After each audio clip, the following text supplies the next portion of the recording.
Tonight, as the largest fires in our state continue to rage in western Colorado, we're now getting a look at new fire starts today from the northwest part of the state all the way down to the south along the state line.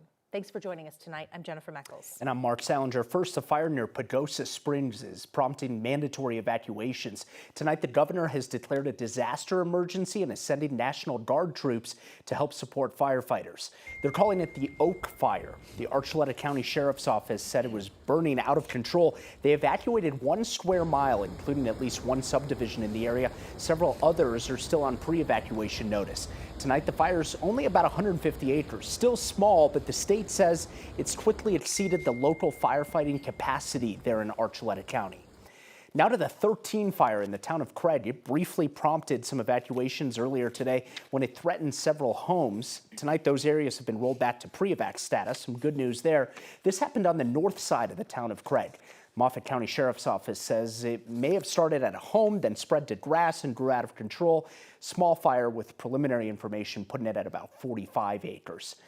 And now take a look at this massive fire burning on the San Juan National Forest land out in Dolores County. They're calling this one the Stoner Mesa Fire.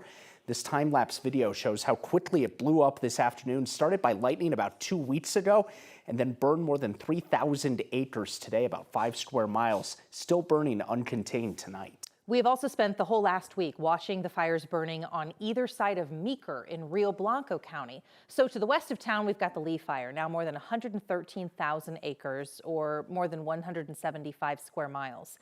For comparison, this is larger than the city and county of Denver and now the 5th largest wildfire in Colorado history. It started 1 week ago and immediately proved challenging for firefighters. So we actually had 6 consecutive red flag warning days, Monday through Saturday. Today's actually our first day without a red flag warning for high fire danger. That is Bruno Rodriguez, the incident meteorologist assigned to the Lee and the Elk fires, which to the east of Meeker, let's talk about the Elk Fire. That one's burning 15,000 acres, about 23 square miles. Both fires spread quickly in the hot, dry weather we had this past week, and for both, containment remains low, below 10%. Firefighters are really hoping they can get some help from Mother Nature and that the weather will give them a turn in their favor very soon. We need lower temperatures and higher humidity to make any kind of positive effect out there. Late tonight, we've learned the Garfield RE2 school district has chosen to delay the start of the school year due to the Elk and Lee fires. They were supposed to start school tomorrow. They now say the fires have affected communications and staffing, so they're hoping to start school instead on Wednesday. It goes without saying firefighters are working around the clock to try to put these fires out and keep people safe. So the question is, who's looking after the firefighters? 9 News reporter Rachel Krause joins us. And Rachel, there's a group of paramedics and their job is to do just that. Yeah, some of our paramedics working in Colorado and even around the country have wildland response teams. Crews are specially trained and ready to respond if a wildfire breaks out. They're out often with the firefighters, helping protect them as they work on the fire.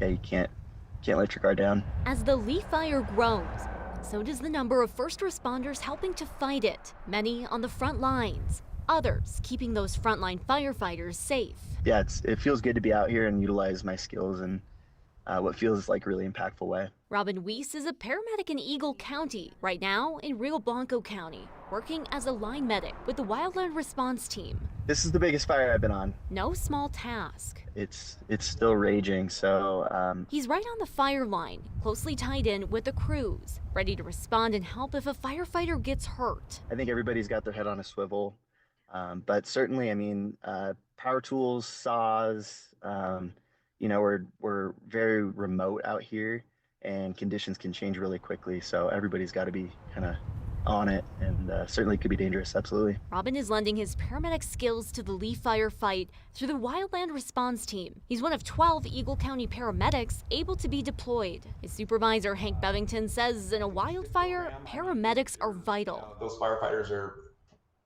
putting their necks on the line out there, and they need good, qualified, paramedicine backing them up. Robin's been out every day, watching the line, listening to radio calls.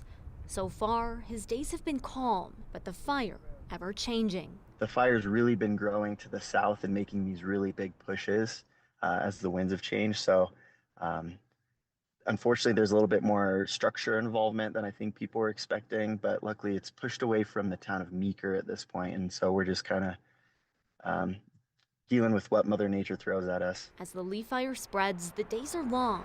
The work, tough but impactful. We sometimes get forgetting about, and they have all the hand crews in there and the fires are shifting, conditions are crazy, but yeah, we're there and we're waiting, we're watching, and always happy to jump in when the time comes. Hopefully it doesn't. Robin's midway through a 14-day deployment. He says the Lee fire has been dynamic, the wind and the weather shifting their camps and positions as crews work to put the fire out.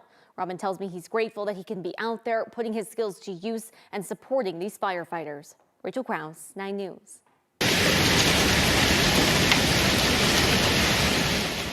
From fire to rain and ice, we saw a few scattered storms roll through today, mostly out near DIA. Kevin sent us this video from a neighborhood in Aurora off of 56th Avenue, just east of C470. You can see the rain flowing down the street. That same storm, though, dropped quite a bit of hail on Tower Road near the airport. We didn't hear much about any damage, but you can see that it almost looks like snow. In fact, it was a big enough storm to delay more than 1,000 flights today at the airport. Mark, you said it earlier, it's a little bit of fire and ice. Corey, the question is any of this cool off going to help with the firefighting efforts? I think it'll help a lot. I mean, you've been hearing firefighter after firefighter saying they just need a break with some higher humidity and just a little bit lower temperatures. And we got that today, and we will have that again tomorrow out in the fire zone. So that's great. Out here in the Denver metro area, everything's great because we got some really nice weather outside right now. We're seeing a few flashes off in the distance, so we may have one more rain shower moving through over the next hour, but the temperatures are amazing. That rain should not disrupt your late evening walk here as we go through the rest of the night.